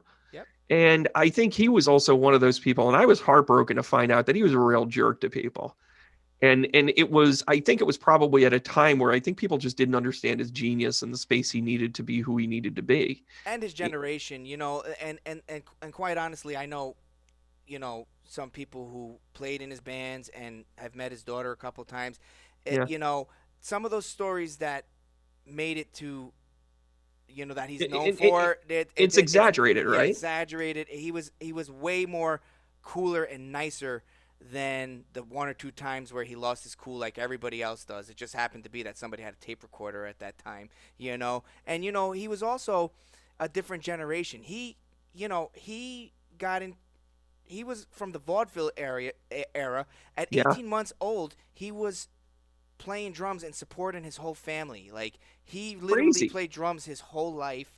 Now, an interesting thing, I actually studied with Ed Shaughnessy when I was 16, Hmm. because Ed Shaughnessy would come up to Saratoga and do a summer jazz camp, and I was able to be part of That's that awesome. jazz camp, and it changed my life because I was just starting to get into jazz drumming at that time, and Louis Bellson was the big first influence to me, Yep. and then and Buddy Rich, and then I was with Ed Shaughnessy, and he showed that clip where he had the battle between Ed Shaughnessy and Buddy Rich, and he told the stories, and then I was taking a lesson, and he's like, "I'm going to show you something Buddy Rich showed me," and you know, at 16, it's like you telling me, first of all, I'm starting with you, and you're on the Tonight Show all the time. Hmm. Second, you're gonna show me something that Buddy showed you. That means, you know, like I'm only one person away from, you know, at that time. And I think that what he showed me was something called like a whip. They call it like a whipped cream roll. Which, again, it's a circular Yeah. motion to make a seamless roll instead of chopping it out. You know, like Right. you Right. know. So, what a lot of times when people do like a buzz roll, they'll be like, Yeah. it's It uneven, but gets to get it choppy. to make it smooth.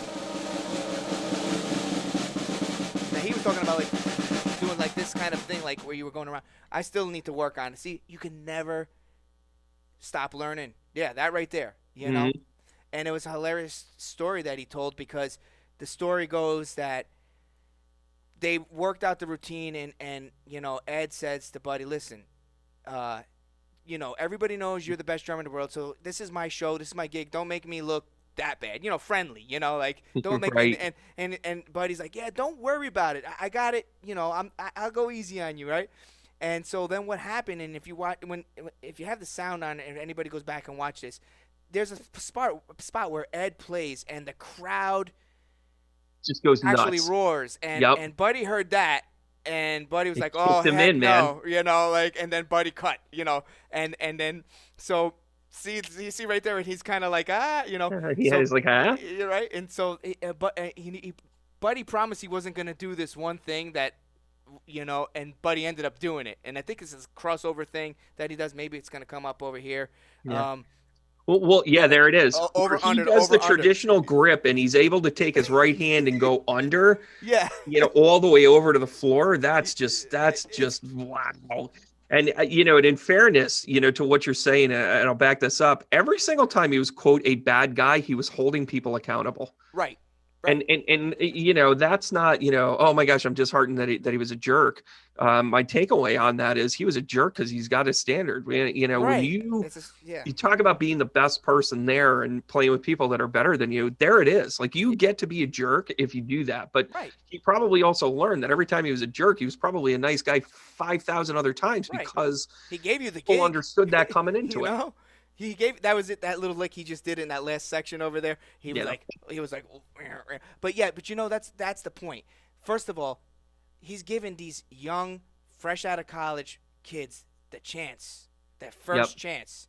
You know what it's like to be, right out of college, and the first band you're in at that time was the Buddy Rich band. You instantly made a name for yourself. Holy crap! Yeah. All right. So yeah, he was holding the standard. And if what they wanted to do, if his standard wasn't being met, you're gonna get called on it, and I think that's good leadership. I do that to my students. Hey, you It's a hired full me circle for drum conversation. lessons. Yeah, if you hire, Bobby, listen, I told you we were going to be about an hour, and here we are almost 2 hours, and we're still going to do another 10 minutes. I know my dog upstairs I probably got I know. nice All right. surprises. Well, listen, guys. Thanks so much for tuning in. Stay tuned. He and I are going to do a little bit of drum off here, and you can find Bobby A's information right down below. Go check him out. You have a child that wants a good teacher and talks about leadership as much as they talk about rudiments.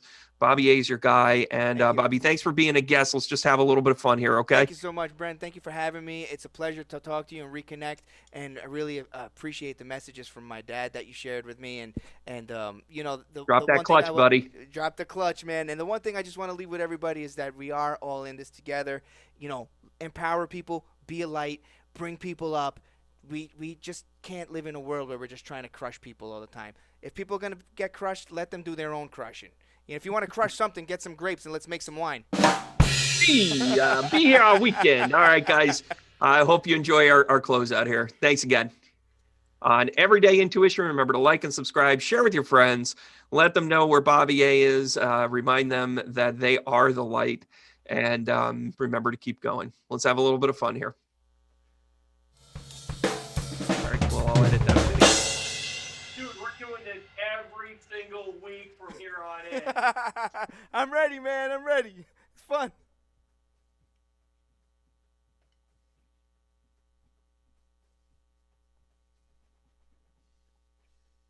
Ooh, I like that one.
That was awesome, man.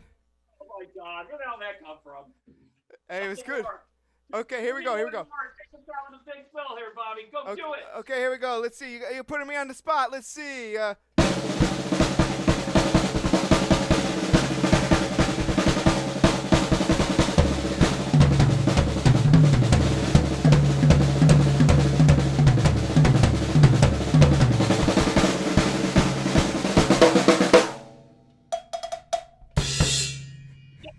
All right, Bobby A, you're the best. See you guys soon. Make sure you like Bobby A drums.